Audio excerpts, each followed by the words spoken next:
recorder, and now we are live. Today's chapter is going to be very simple. We're going to try to understand the justification. Why do we help farmers?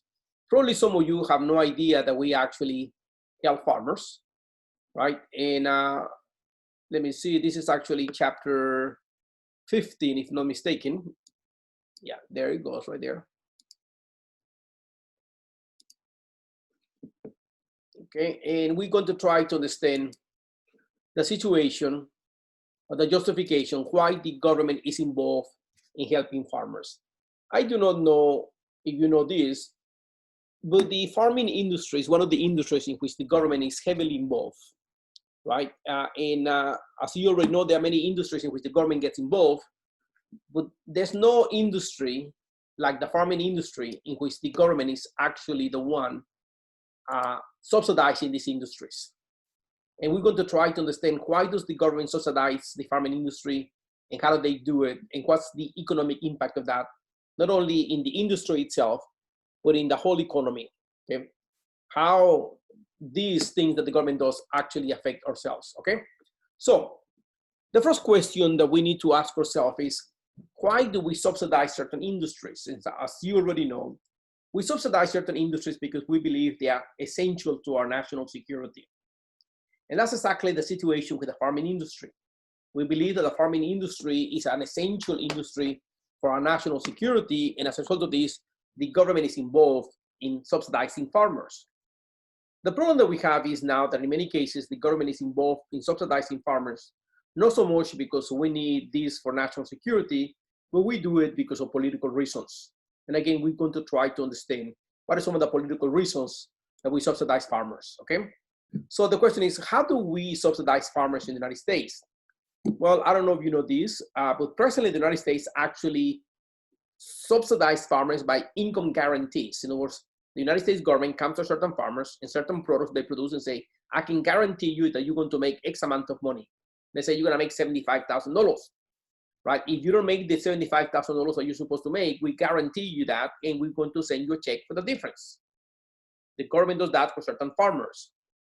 In other cases, the government subsidizes farmers by having price guarantees. We simply say, look, plant your watermelons, and I don't care what the market is, you will sell the watermelons at this price, let's say $6. And if for some reason you cannot sell the watermelons at $6, we will buy all the excess surplus. So the government guarantees price to certain products. In some cases, the government actually tells farmers to produce less in order to have a shorter supply, so we will be able to have an increase in prices, and then the government actually pay farmers not to plant. Right? So we pay farmers to plant, and in some cases we pay farmers not to plant. In some cases, we guarantee you the price they're going to sell the products. In other cases, we guarantee the income they're going to make.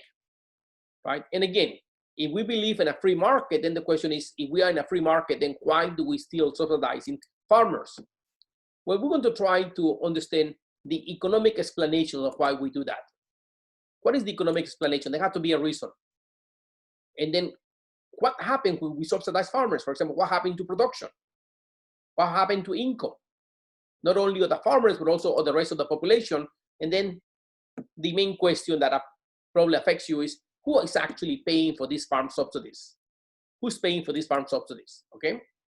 So let me begin. As we have already discussed, the farming industry is an industry that operates on a very competitive market. Remember the four different market structures? Markets structures, one of them is the perfect competitive, and that's what farmers are.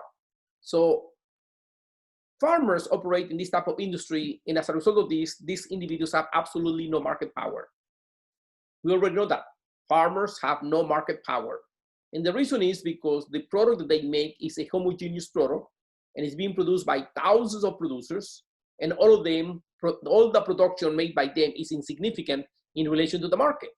So then as a result of this, then we know that farmers can only make profits on the short run, because as soon as there are profits there, profits is going to attract competition, and competition is going to come, is going to increase the supply, and as a result of this, profits are going to disappear. So farmers can only make profits on the short run, but in the long run, they will only be able to make a normal profit.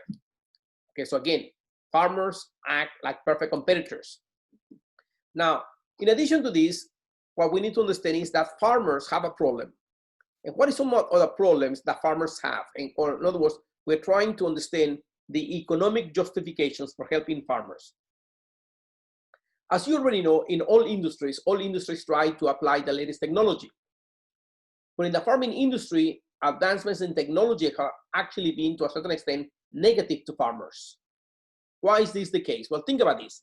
Technological advancements actually increase the productivity of a plot of land, right? So as a result of this, at this point, the productivity that we're getting from a plot of land has increased dramatically. But the reality is that supply has increased, but the demand has not increased, because the demand for agricultural products only changes as a result of population growth. So think about this. If output is increasing at a rate of 10% per year because of new technology, new machines, so we have 10 more products every year, agricultural products, but the population is only growing by 3%, then that means that we have an excess productivity of 7%. In other words, we have 7 more tomatoes than what we need. So just because you as a farmer are producing more tomatoes, that does not mean that me as a consumer is going to eat more tomatoes or more grapes or more strawberries or more bananas or more watermelons, right? So then the consumption of agricultural products is based on population, not on how much you produce. Well, producers have been able to increase the productivity of agricultural products, but the demand has not changed. So then you know what happened to prices when supply changes. When supply increases, prices decreases. So then technological advancements have actually forced farmers not to make less profits as a result of a reduce in the price of the products. Okay, so that's problem number one that farmers are facing. The issue of technological advancements has been negative towards them. The second problem that farmers face is that the demand for agricultural products is inelastic. Remember what inelastic is? Inelastic means how people respond to changes in prices. What we know is that if we lower the price, people are going to buy more of that product. They're going to respond. Some products are highly elastic and some products are inelastic. Well, in the case of agricultural products, the demand for agricultural products is inelastic, which simply means just because you lower the price of cucumbers, that does not mean I'm going to eat more cucumbers. Or you lower the price of apples, that does not mean that I'm going to eat more apples now because they are cheaper. No, when the price of an item changes, individuals do not consume more of that. They probably change the quality of the product they consume, but not the quantity. In other words, I'm not going to eat more watermelons just because watermelons are in sale. Okay, so again, that's a problem with farmers, that when they lower the price, trying to get rid of inventories, that change in demand do not take place. In other words, when farmers' price falls, consumers do not increase their food production, the food consumption. Okay, so as a result of this, then not only did they have a problem, in other words, now output has changed because of technological changes, but the demand has not increased. And even when they lower the prices, the demand did not change, so all they get is now a continuous reduction in the revenue they are collecting. Okay. So in addition to this, think about what will happen. For example, if we have a wonderful season, we have a bumper crop, and we have an abundance of goods because just the weather was wonderful, well, an abundant crop actually is negative to farmers, because now we have more agricultural products, but there's not more demand. So then the only way they can get rid of this excess surplus is all farmers try to lower the price for them to get rid of the production. Okay. Another problem that farmers face is the issue of income elasticity. And by income elasticity, this is what it means, guys. We already know that when people's income changes, people respond to the type of products they buy, which simply means that my higher my income, my higher my consumption of certain products. But agricultural products do not have that. In other words, just because I got a pay raise of 25%, that does not mean that I'm going to consume 25% more agricultural products. So even if the nation is doing good and the average American consumer is experiencing an increase in income, that is not going to change the consumption of agricultural products just because the income is increasing. So then the demand for agricultural products is income inelastic. So your income can increase dramatically, but we don't buy more agricultural products. Probably what we do is buy the type of products that we buy. In other words, we go with the organic type of products. So we buy more organic or more selective products, better quality, but not higher quantities, right? So as a result of this, then farmers have this problem. So technology has affected them negatively, price elasticity has affected them negatively, and income elasticity has affected them negatively. So as a result of this, many farmers are going out of business, right?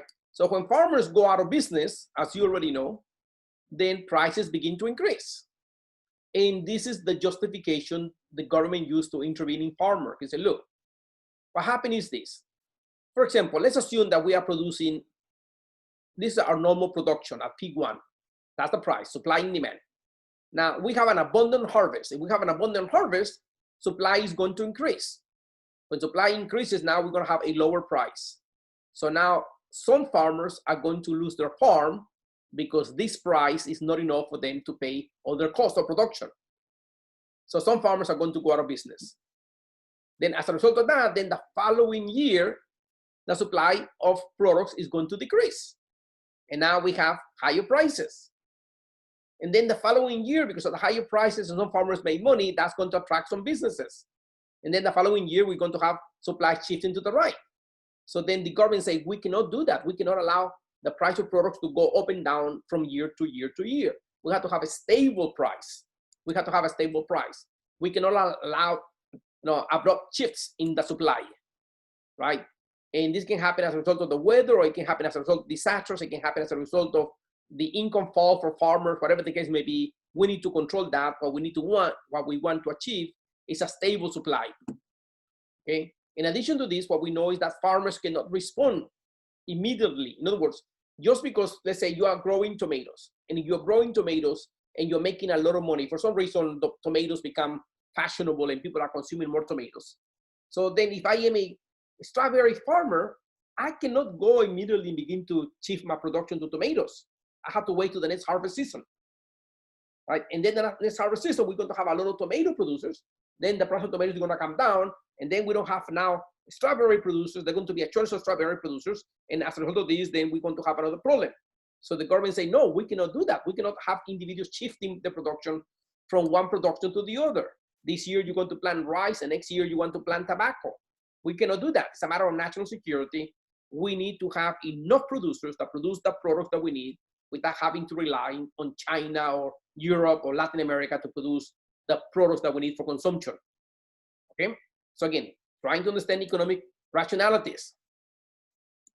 So then, as a result of this idea that we cannot allow this to happen, then Congress have actually responded to this problem by creating different programs that actually try to stabilize the price and the revenue of farmers. So then the question is, what are the main problems or the main ways in which the government actually help farmers? And this includes, the government has created price supports. And you know what a price support is.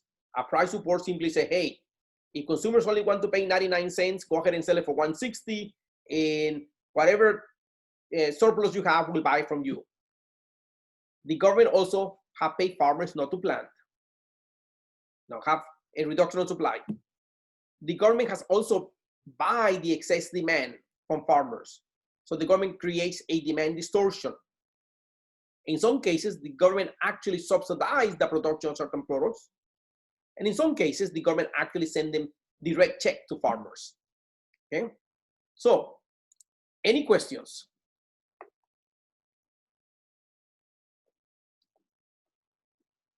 Any questions? No, as you can see, it's a very simple concept how the government try to help farmers, okay? So, let's talk about price supports, okay, and see how they work. Okay, in the issue of price supports, by supporting a price, what we actually doing, we actually motivating farmers to actually produce more. Let me explain this way. Let me move from here.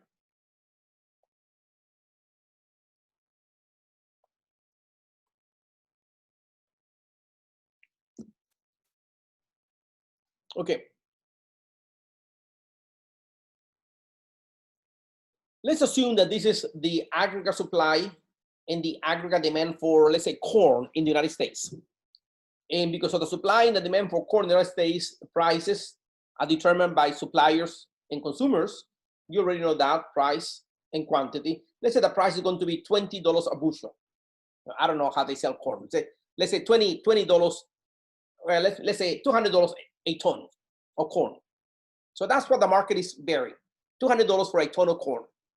Now, some farmers will come to the United States government and say, hey, this money is not enough for us to survive. And as a result of this, the next year we're going to have less corn producers. So the government will come and say, okay, what I'm going to install is a price floor, which simply means you can go ahead and sell all your corn at $2.50. We guarantee your price to $2.50. Well, look what happened if the price goes to $2.50. Immediately when the price goes to $2.50, consumers are going to buy a little bit less, right? So what happened to demand when the price goes up? Nothing happened to the demand, only to the quantity demanded. So then quantity demanded is going to change, let's say, from 80 million tons to only 60 million tons. But now some farmers say, wow, now I can make some money at $2.50. So some farmers begin to increase the productivity. And as you can see, now farmers are producing right here. Now they are producing 100 tons of corn. So when the government creates a price floor, now we have a surplus. We have an inventories that the farmers are not able to sell. And the government have told them, don't worry about it. We will buy that excess surplus. And that's what the government does. Now, this intervention in the market has created a couple of nightmares in certain industries. Let me just give you historically one situation. In the 1980s, early 1980s, this is supply and demand of milk.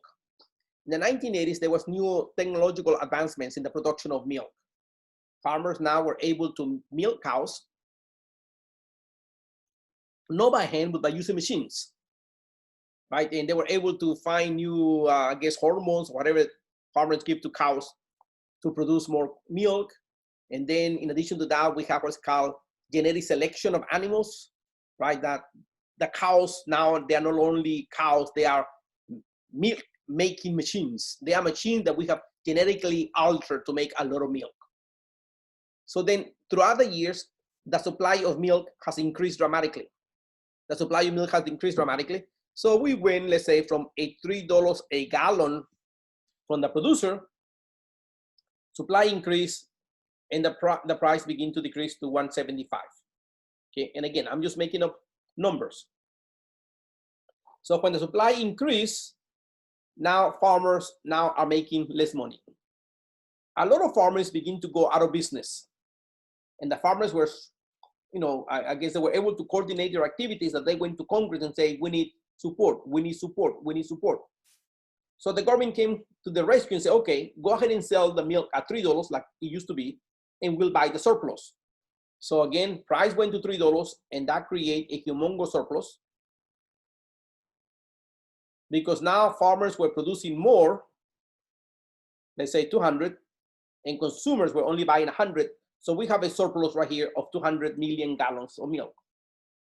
So then the government began to buy this excess milk, and the government said, what are we going to do with this milk? And the government decided to go ahead and give this milk to individuals, literally give this milk to individuals.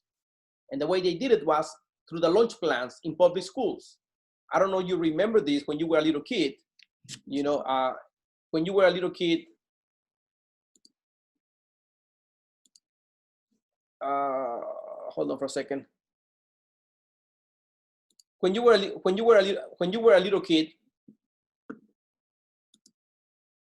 kid, and you were in public schools, that they used to give you that we call it that a milk lady used to give you a little pint of milk. Say, here, do you want two? And they'll give you two, and they will give you as much milk as you want. So the government was buying so much milk that they didn't know what to do with the milk. So then the government came up with a great idea and said, what we need to do is pay farmers not to milk cows. So the government went out and began to pay farmers not to milk cows or take cows out of milk production. But even then, we have an excess surplus of milk. So the government said, okay, let's go ahead and buy this surplus of milk, and let's try to convert this into something that we can store. So the government began to transform the milk into cheese, into bars of cheese. And they store this cheese across the United States, caves and warehouses, literally in caves, because the life of cheese is 100 years. If it's under darkness at temperatures less than, I think it's 40 degrees or 50 degrees, something like that. Well, they put it in caves. And they begin to store so much cheese that we don't know what to do with all this cheese. We run out of space. We run out of space, that the government came with the great idea that what we need to do is give this cheese to the poor people. Give this cheese to the poor people. So the government began to run ads in which they say the federal food, the FFA, Federal Food Administration, I guess, or the Federal Agricultural Department, FDA, I don't remember what the symbol of the agency is the Agricultural Department, came up with the idea of giving people cheese, specifically you were low-income individuals. I remember these guys. I was a student at Lee University in 1979, 1980. And in 1980, when this happened, I remember that there was a big truck here at the Deer Park in Cleveland, Tennessee, in which people would go into a line and the government was giving you a bar of cheese, 10 pounds of cheese. So you would go in the line and the government say, "Who are you?" And I say, "Hermilo Hassan." Boom, here, enjoy it, 10 pounds of cheese. And then I realized that some of the people were actually coming around the truck and they didn't care, they were giving you more cheese. So, as a good guy that I am, I left my cheese in the front of the truck and I walked to the back of the line and say, "What's your name?" "Antonio Gonzalez." "Here, boom." "What's your name?" "Juan Martinez." "Here, boom." "What's your name?" "Juan Hernandez." I mean, they were not asking for IDs. They knew, they just wanted to get rid of the cheese. So I had 40 pounds of cheese, I remember this, 4 packs of cheese. And I went to Carroll Courts and I gave the cheese to some of my student neighbors right there in the neighborhood. Right now, everybody was happy because the government was giving cheese. Now, think about this. A pound of cheese is about $3 a pound. And it was about the same price back then.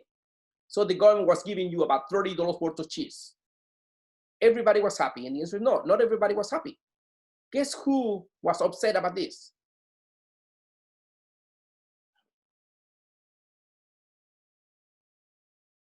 Who do you think was upset?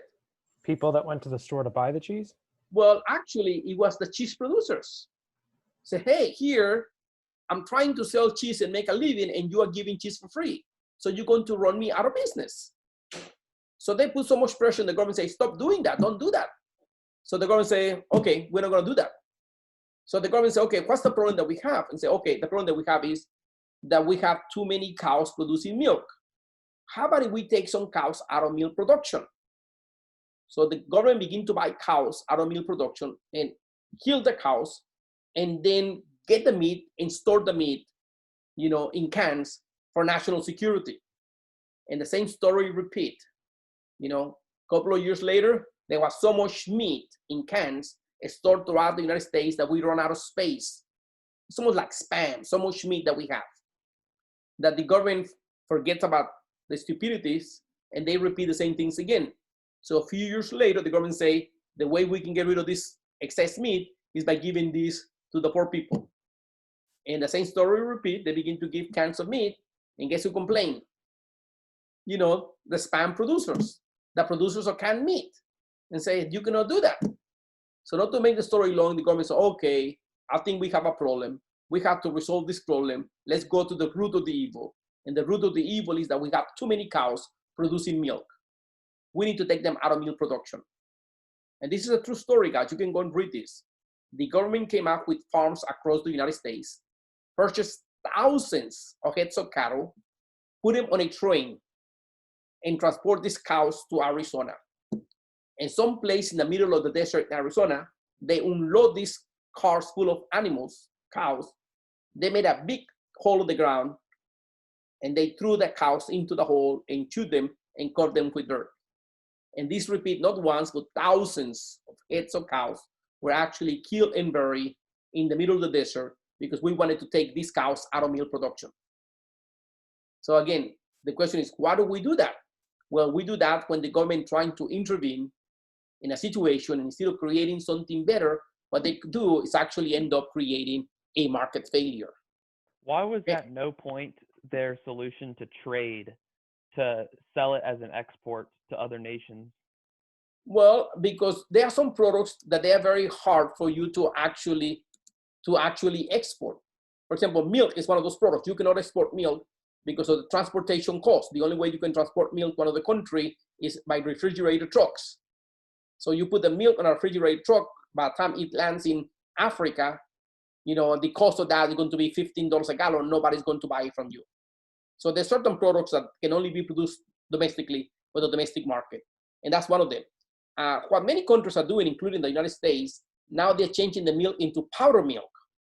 You have heard of this, right? Powder milk, right? They change the milk into powder milk, and they are donating this. They are donating some of the milk to the United Nations so they can give this to children in African nations, okay? But again, farmers don't want to do that. And because when we do that, then we are actually destroying the industry of the powder milk. And other countries say, hey, you know, I'm trying to sell powder milk to African nations, and here you, a nation like the United States, is getting me out of business because you are giving this for free, and this is unacceptable. So as you can see, there's a lot of ramifications of trying to correct the market by intervening. If you really think about it, the easy solution will be to this situation was, I'm not going to subsidize you. Some of you are going to go out of business. And if you go out of business, it's simply because you are not efficient, right? And if you go out of business, then the supply will decrease and prices go up, and then only the good ones will survive. I mean, that's how the market works. You're good, you'll survive. You're bad, go and sell tacos. You're not good at this. Okay, so that's the situation that we're facing. Okay, so price supports. One method, these have encouraged producers to produce more. Buyers buy less. The surplus is created. And now the question is, what are we going to do with the surplus? Well, in the case of the United States have usually buy up the surplus and put that in stockpiles, right? So other ways in which we're trying to deal with the situation is by paying farmers not to plant. You know, like I already mentioned to you, we have actually killed cows. We have paid farmers to get rid of their animals, right? In other cases, we limit the amount of production, right? And in some cases, we actually limit the amount of imports from other nations. That way, farmers in the United States will have no competitions. Okay, so every time the government intervenes in the economy, in many cases, what they do, they create demand distortions. In other words, when the government buys the stockpiles, they actually artificially creating a high price, right? In some cases, the government actually also directly or indirectly is paying farmers to produce what they are producing. Let me give you an example. In the United States, I cannot go to a river and put a tanker truck there and take water from the river to come and put water in my, let's say, in my yard. If I want to water my grass, I have to pay for the water. But if you are a farmer and your farm is next to a river, you can put as many water pumps as you want and take out the water from the river to irrigate your crops. So why Farmer Joe is able to take 15,000 gallons of water from the river to put on his crop, but Hasso is not able to go out and take a couple of gallons to irrigate his grass? Okay, that's the controversy, and the reason is because the government is helping farmers to reduce the cost of production. Okay, and that's the end of this chapter, guys. As you can see, it's a very simple chapter. It's a very simple chapter. Okay, so let's take a 10-minute break. Then we'll come back and then we'll begin with the next chapter. Okay, so it is 2:10. Let's meet at 2:20. Okay, let's be back at 2:20 and then we'll continue for the next chapter. Okay. So at this point, we're going to begin the next chapter and we're going to try to understand the labor market. Specifically, for example, how do you determine how many hours to work? And how does company determine how much money they're going to pay you? Okay, so those are the things that we're going to try to understand, okay? So, the labor market is nothing more than the place where companies go out and hire people. It's not a specific place in which, hold on for a second. I need to share this, share screen right there. Okay, now, the labor market is not actually, in other words, the labor market is any place where people can go actually and hire people. It can be a corner, it can be a It can be in the internet, it can be through any means in which we can hire individuals. That's what the labor market is. So we're going to try to understand how wages are determined, why some people get paid more than others, right? And why some people don't get paid what they deserve to get paid, right? So those are things that we're going to try to understand, okay? As you already know, the market for labor is just like the market for any other product. The forces of supply and demand are going to determine the wages. In other words, if there's a lot of individuals willing to work for specific jobs, then we have excess supply, the demand is limited, so then that means that the company is going to be available to be able to pay these guys lower wages, okay? Again, labor demand is just like a normal supply and demand curve. So in this chapter, we're going to try to understand, for example, how do you decide how many hours do you work? Let me ask you questions. For example, some of you are college students, and when you were in college at Lee, while Lee was open, some of you were actually working. Were any of you working for somebody? Micah, you were working? How many hours were you working? About 15 per week. 15? Alexa, you were working? How many hours were you working? About 16. About 16. So as you can see, we have two examples here. One of you working 15 hours, the other one 16 hours. Why not 40 hours?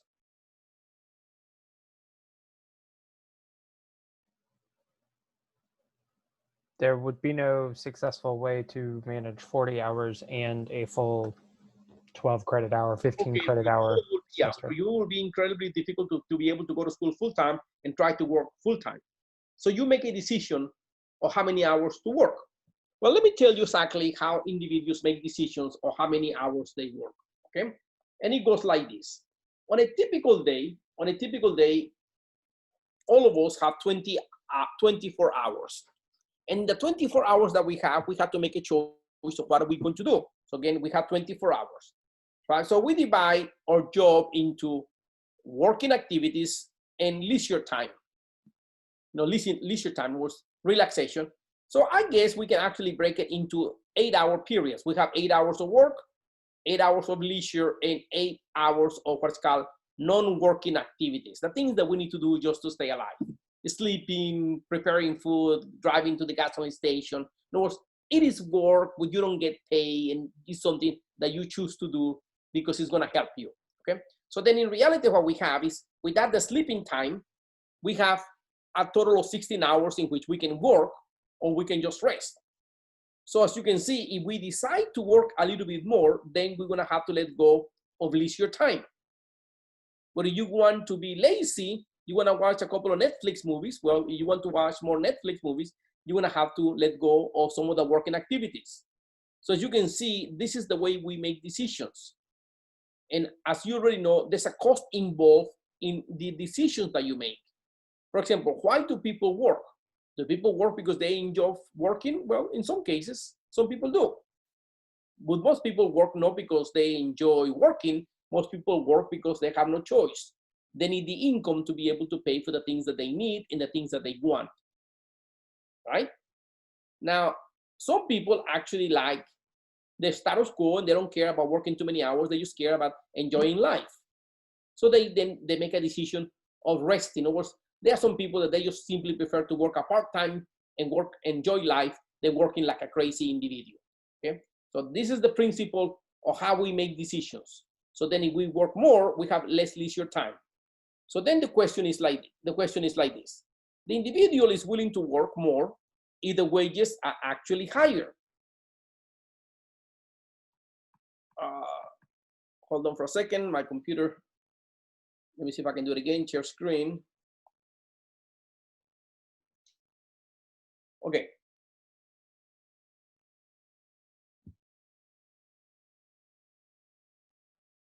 For some reason, my computer is acting funny. Hold on for a second, let me try one more time. Let me share something else. Stop sharing. Share screen, and let me go into my screen. Let me go into my whiteboard. Let's see, that will help me. I know, I apologize, I'm talking to myself. Okay, so this is more or less how it works. This is wages, and this is the quantities of labor. So then the more you pay me, as wages go, let's say from 4, 6, 8, 10, 12, $14 an hour, the more you pay me, the more I'm gonna be willing to work. So as you can see, let's say at $4 an hour, I don't wanna work anything because that's below minimum wage. The same thing at 6 hours, I'm not gonna work nothing. But if you pay me 8 hours, then I'm willing to work, let's say 10 hours a week, part-time student. You pay me 10, then I'm willing to work a little bit more. I can probably work 12 hours. At $12, I work a little bit more, and so on. So now, as you can see, then this is what we begin to see, that the higher the wages, the higher the motivation to work. You work longer hours if the wages are higher. So then on a typical situation, then what we have is this. Let me clear, okay. So what we have is this. For example, let's assume that you're paying me already $20 an hour. Well, at $20 an hour, I'm gonna be already working 50 hours a week. I'm gonna be working overtime. Now, your boss come to you and say, hey, you know, I really need you this week and I'm gonna pay you time and a half. I'm gonna pay you $30 an hour. Well, if you're gonna pay me $30 an hour, then I can work also on Sundays. So now I increase my number of hours to $60 an hour. I mean, 60 hours of work. But then you reach a point in which higher wages, instead of motivating people to work more, they actually work less. So then wages motivate people to work from one point to the other, but then we reach a specific wages in which people actually work less. So look at this, from point A to point B. From point A to point B, what we have is called the substitution effect. The substitution effect simply means that there's an effect taking place on you in which you are willing to substitute leisure for work. So then as wages go up, you let go of leisure and you're willing to work more hours. Right? So now you're happy because now they are paying you $30 an hour, you're working $16, 60 hours a week, and you're making, what is it, $1,800 a week. 30 times 60, is that right? Yeah, it's $1,800 a week. So you're happy because you're making $1,800 a week. That's about $90,000 a year. So at this point, you're happy. You're working like a crazy guy. Now your boss comes to you and he said, hey, you know what I'm going to do? I'm going to go ahead and pay you double time. I want you to work more. Right? So now your boss increased your wages. They give you an increase of $60 an hour. So then you realize that, wow, now I don't need to work, you know, $60 an hour to make that same amount of time. So now if I only work 30 hours a week, I'll be able to make the same amount of money. So then when wages went up, instead of motivating you to work more, it actually motivated you to work less. So then from point B on, then we call that the income effect. The income effect, it simply means that at that point, you know, you have the higher income actually motivate you to actually work less. And that's the income effect. So then the labor supply is actually what we know as a, let me see if I can do it right here. Labor supply.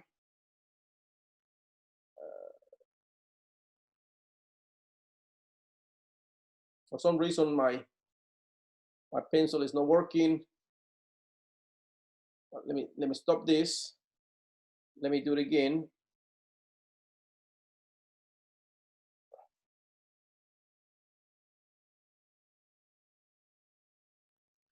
Okay, so then the labor supply is what we know as an upper sloping backward bending curve, which simply means the labor supply, the higher the wages, the more people are willing to work, the more hours willing to work up to a certain point, and that's called the income effect. Passing this point, then we have, substitution effect, and passing that point, what we have is now the income effect, okay? No, you say, oh, I don't need to work that many hours. For example, you were getting paid $20 an hour, you were working 40 hours, you were making $800 a week, your boss come and say, hey, you know what I'm going to do? I'm going to give you a pay raise and now I'm gonna pay you $30 an hour. So at that point you say, man, now I only need to work 30 hours and I'm still going to make less than what I was making before, right? Now, why do people do that? Well, you have to understand that everybody has a breaking point. Think about, for example, you say, I only work 15 hours a week. And somebody said, well, I'm willing to work 16 hours a week. And somebody said, well, I'm willing to work 20 hours a week. And somebody say, I'm willing to work 60 hours a week. So in other words, the higher the wages, the more people are willing to work. And the reason is simply because higher wages are going to allow them to buy things that they believe are going to give them a lot of satisfaction. Remember what I told you, people work because of the wages. Wages are going to allow me to buy normal goods. But now think about this. The more I work, the less leisure I'm going to have, or the less time that I have to relax or enjoy my time.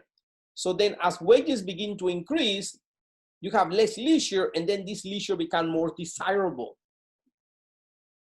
They become more desirable. So it simply means that you reach a point where you say, look, I don't care how much you pay me. I need time to be off on the weekend. I need time to spend time with my spouse. I need time to spend with my children. I need time to go to church, whatever the case may be.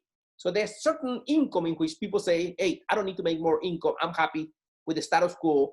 And besides that, I need some time to be able to spend with my family. Okay?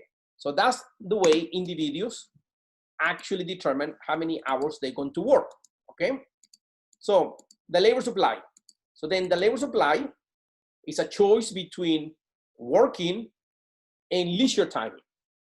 It's a choice between working and leisure time, right? So again, you already know there's a cost involved. If you decide to work, what is your cost? Well, if you decide to work, now you're gonna have less leisure time. And as a result of this, then you're not gonna be able to spend time with your family, right? So it's a high cost that you're actually paying. So as you increase the number of hours you are working, then leisure becomes more valuable. The opportunity cost of leisure becomes more scarce. So then that's why companies have to pay people overtime to motivate them to work more hours, because they know that the only way people will be willing to work is if I pay them higher wages, because by forcing them to work more hours, they're gonna have to let go of leisure time. So then you will be willing to supply more labor hours only offer a higher wage. So then again, why do people do the things that they do? And we have already learned this. We do the things that we do because we get satisfaction. We get satisfaction. So then the more dollars I have, the more items I'm going to buy. And the more items I'm going to have, the more happiness I'm going to have. You know, I'm talking about just in a capitalist way. In other words, the more I have, the happier I become. But at the same time, because if I'm working more and I'm having more toys, now I have less time to enjoy my toys. So then I have a problem. I can have 3 or 4 motorcycles in my garage and 2 or 3, boats in my garage and a couple of sports cars. But the only reason that I have those toys is because I'm working like a dog and I don't have time to enjoy it.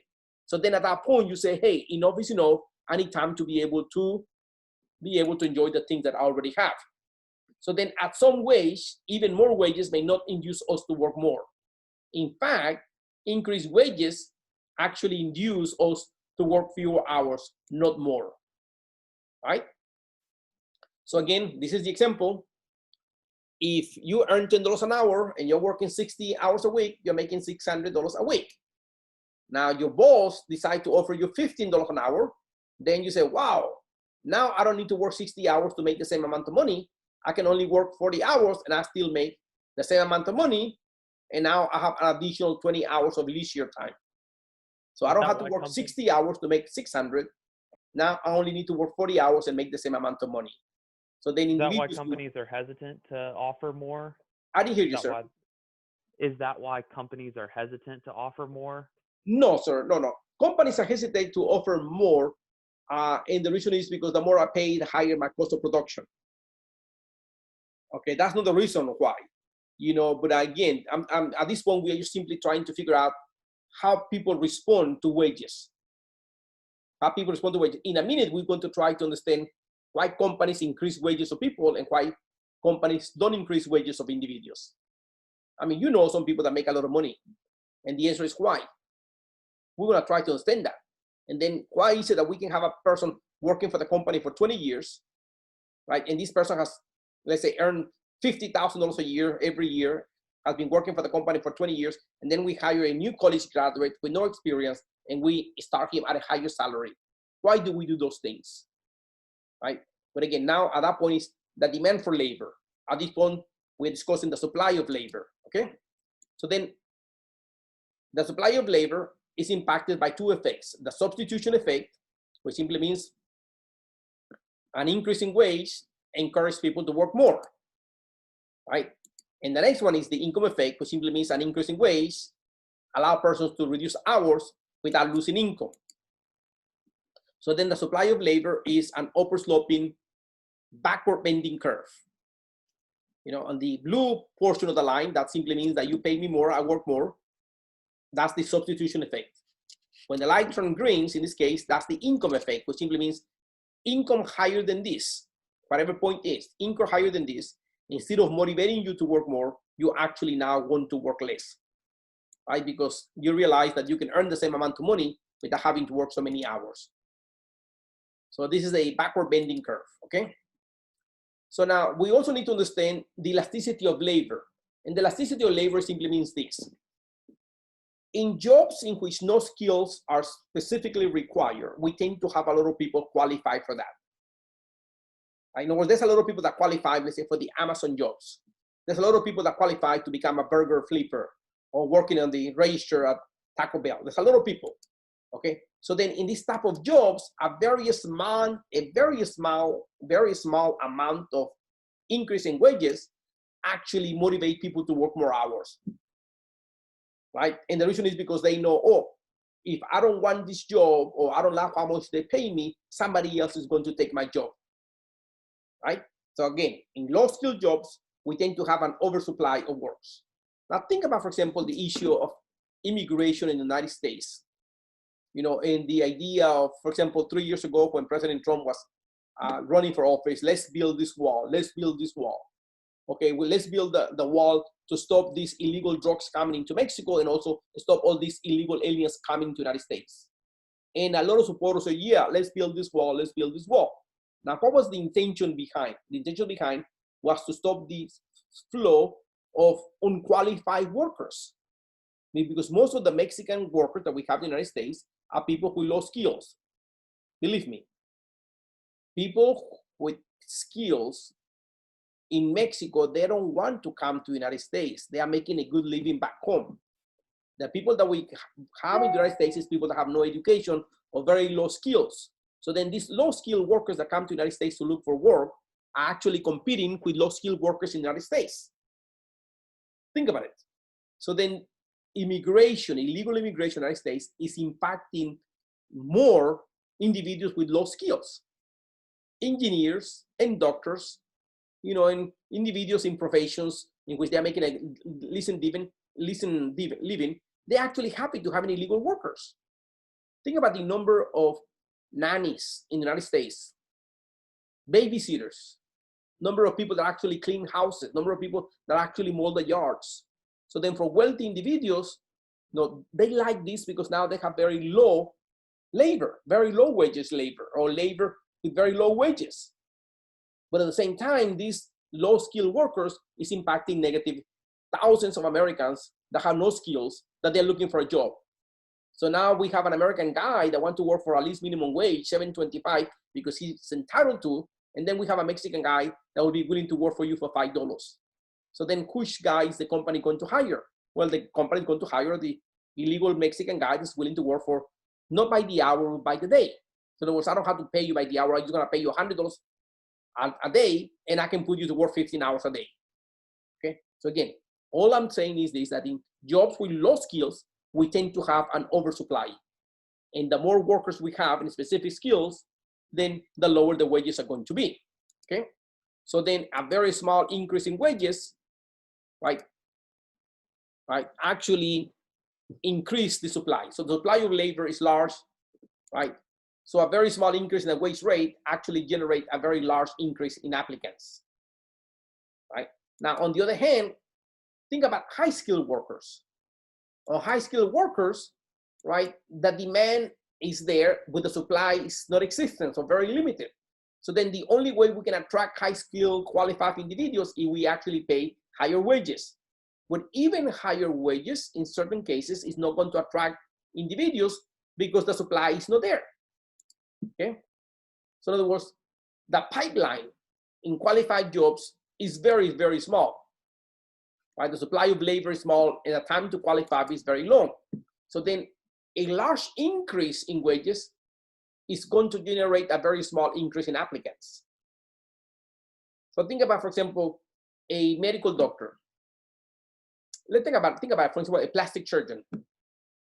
If a medical office here in town want to attract a qualified plastic surgeon to operate and work over here, even if they increase higher wages, probably not a lot of plastic surgeons are going to come to Cleveland because the market is very limited. Why do operations for plastic surgery in Cleveland when the market is very limited? That's why in Cleveland, we only have one plastic surgeon. Right? But if you go to cities like Knoxville and Chattanooga and big cities, they have more than one plastic surgeon because the market is bigger. So then even higher wages is not going to attract supply, okay? So that's the supply of labor. Now let's talk about the demand for labor, how it actually works. But you need to understand that companies don't hire people just to hire people, right? This is the key of this chapter. The demand for labor is a derived demand. Now, what do I mean by derived demand? In other words, I only want workers if people are buying my product. So the demand for workers derives on the demand for the goods being produced. If we are making widgets and nobody's buying my widgets, then I don't need you to make widgets. But on the other hand, if we're making widgets and everybody's buying widgets, then I need more individuals to make widgets. So then the demand for workers depend on the demand for the products being produced. Okay, so companies will hire workers only if there's a demand for the products being produced. Okay, so then the question is, so how do companies determine who they're going to hire? Okay, and this is something that you need to understand. Let me go right here. And let me see if I can put it here. Okay, so think about this. We have three individuals. Clear right here, clear. Okay. We have three individuals that come and apply at my company. We have individual number one and say, I want to get paid $20 an hour. Another guy come and say, well, I want to willing to work for your company and I'm only going to willing to work for you for for $15 an hour. And then guy number three say, hey, I'm willing to work for $10 an hour. So again, you can see you have three different individuals, and the three different individuals came to your company and they want to work for you for three different wages. So based on this, which one are you going to hire? Well, many people say, well, hire individual number three because he's willing to work for $10 an hour. Let me tell you, companies don't make decisions like that. We don't make decisions of who we're going to hire based on how much they want to get paid. Because how much they're going to pay to me as a company is only one of the factors in determining if I want to hire this guy. Because to me, that's nothing more than the marginal cost. How much is going to cost me? So now think about this. The marginal cost of guy number three is $10. This one is 15, and this one is 20. That's how much it's going to cost me an hour. But we don't look only at how much it's going to cost me. We look at the productivity that this guy is going to generate to me. So now let's assume that we are making, we're making gadgets, a product. We're making a product. And this guy can make 20 products an hour. This guy has a little bit more experience. He can make 30, and this guy can actually make 40. Right?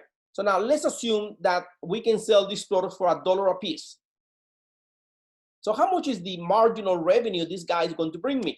So this guy is going to bring me $20, 20 times 1.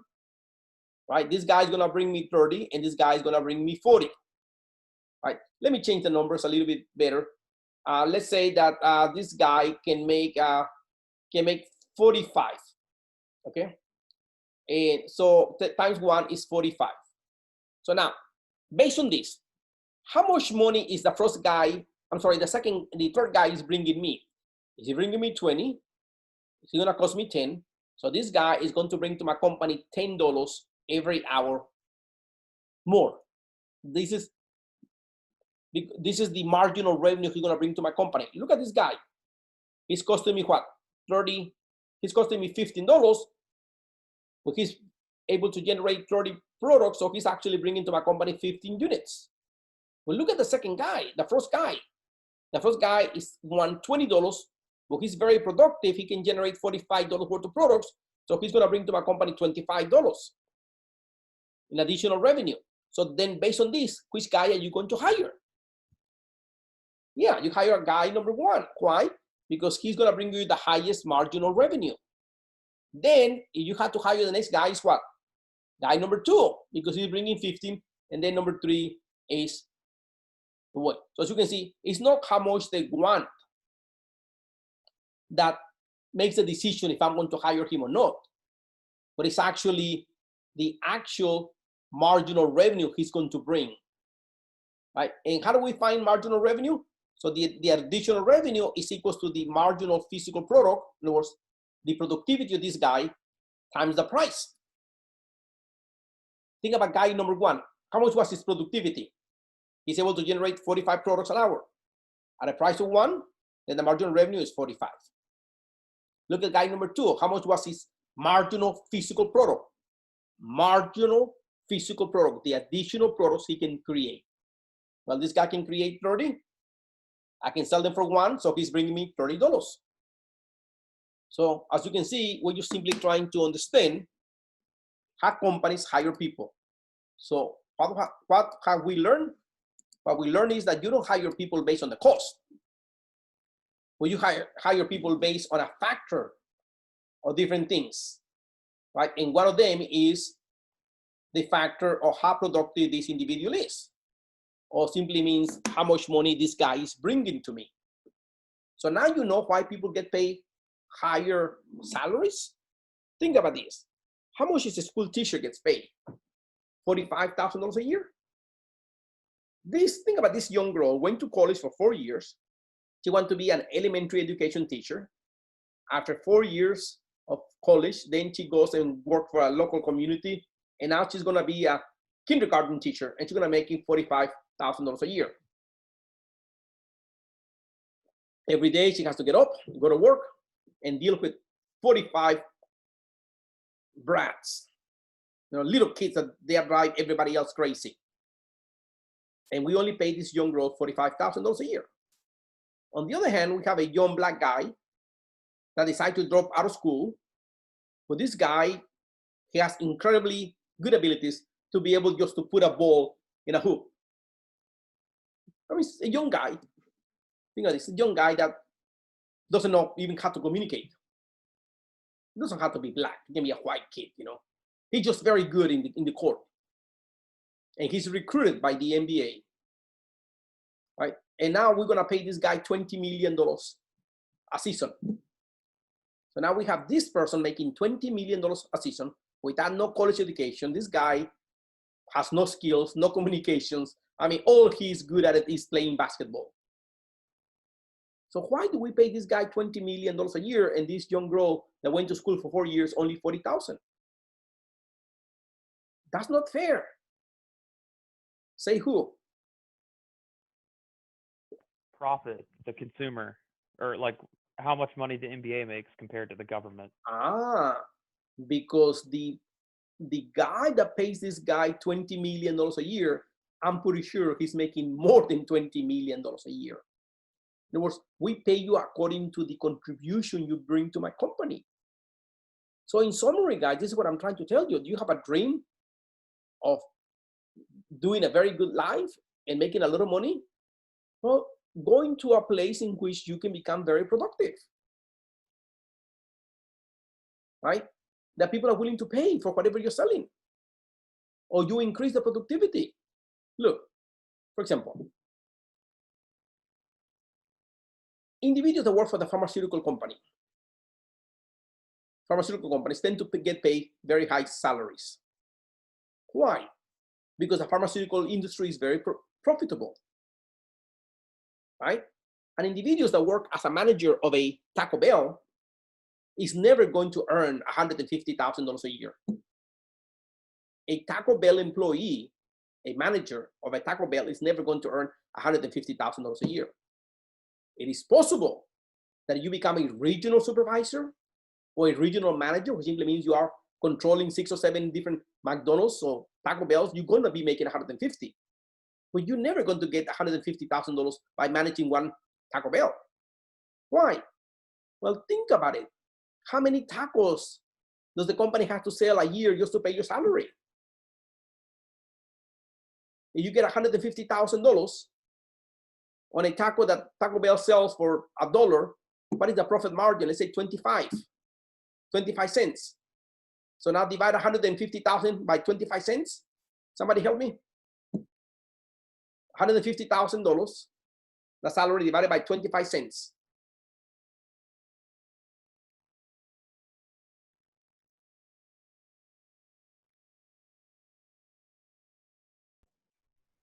$6,000?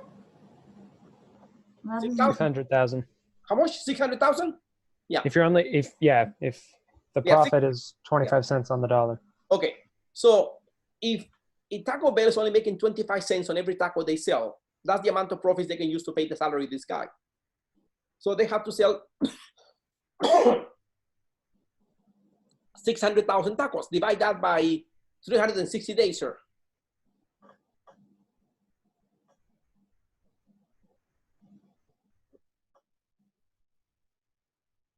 How much is it, Micah? About 1,600 tacos a day. Okay.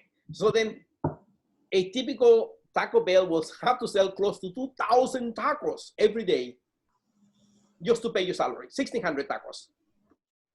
What is the chances that Taco Bell will sell 1,600 tacos?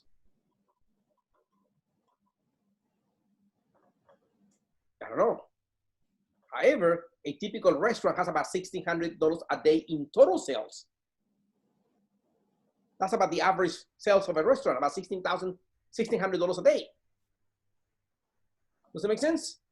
So then it is impossible. They are never going to pay you that, because companies demand labor based on the productivity of that labor. So then the higher the skills you have, the more you're going to get paid, or how much people are willing to pay.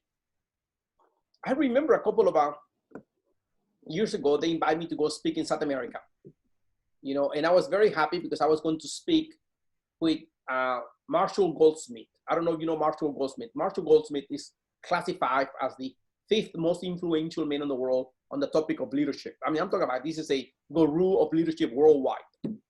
He was going to be the main speaker, and they invited me to be the opening speaker. I'm going to open the session, for an hour, and then introduce him, and he was going to be the other guy. He was going to speak for an hour. So I was really happy, because to me it was an honor. As a matter of fact, I didn't even know who was going to be. They just told me, we're going to have a big guy, and we want you to speak about leadership, and then we're going to have a second guy. So we arranged for them to pay me my expenses in a small payment, very small payment, for me to go there. Right? So I was very happy. After the presentation, I did a great job because I prepared myself, because I knew at the end I knew who this guy was going to be, so I wanted to do a good job. So I feel really good because I spoke for an hour. I spoke in Spanish, so everybody clapping. We have about 1,600 people there, and I feel really good about my speech.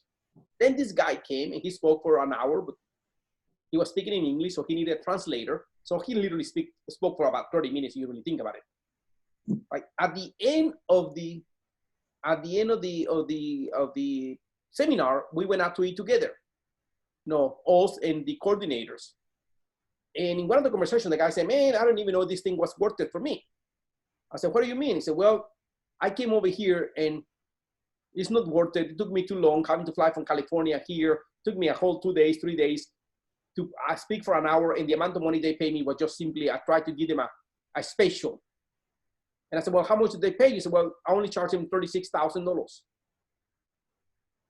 Now, we have this guy that spoke for 30 minutes and got paid $36,000. So it's about $1,000 a minute. I did double the work, and I didn't even get 10% of what he got. I didn't even get $3,000. It was less than that. So then the question is, why is it that they pay somebody like me only $2,000 and somebody like this guy $36,000? And the reason is because the people that went to see that conference, they didn't went there because they wanted to hear hustle. They went there to hear what? Marshall Goldsmith. Why? Because this guy had written books and people are willing to pay that amount of money to hear some of his knowledge. Is it really worth it? I personally think it was not. Right? It was, but other people were willing to pay the $300 to be in that class, in that session. You follow what I'm saying? So then the wages of individuals are determined by how much people are willing to actually pay. Okay? So the marginal physical product is the additional product that a new resource is going to create. And the marginal revenue is the additional revenue that we're going to get after we sell this marginal physical product. Again, marginal revenue is the additional revenue we're going to get. The marginal physical product is the additional output that this individual is going to generate, right? So then the marginal revenue product, in other words, the additional revenue you're going to bring, sets the upper limits of how much I'm going to pay you, which simply means that if you bring into my company $45 an hour in additional profits or additional revenue, that's the maximum I'm going to be willing to pay you, right? But if you only bring to my company $12 every hour, then I cannot pay you more than 12 hours because then I will be losing money. So then again, the marginal revenue product, the additional revenue you're going to bring to my company after I sell whatever you produce, is going to set the upper limit of how much am I going to pay you, okay? And again, look at this. For example, if these guys are willing to work for me for $4 an hour, that's the wage rate, that's my marginal cost, and this is the marginal revenue. This is how much these guys are producing. Then as you can see, I will be willing to hire 5 guys. But if the wages decrease, then I'll be willing to hire more people because now my marginal cost is lower, so I'll hire more people. So all I'm saying is this: on the typical world, companies hire more people the lower the wages that people are willing to take, or I will hire more people if people become more productive. Think about this: if people become more productive, then I will be willing to hire more individuals because they are bringing more money to my company. And this is the end of the chapter, guys. As you already know, wages are determined by the forces of supply and demand, right? And we're gonna pay people based on how many workers are there and how many we want. And I don't think we have nothing else. I guess the only thing that we need to add is, for example, so when a company is going to choose between inputs, in other words, they can hire machines or they can hire workers. Which input they're going to use? Well, we do a cost efficiency. We look at the productivity of labor divided by the price of labor, and then we look at the productivity of the other input divided by the price of an input.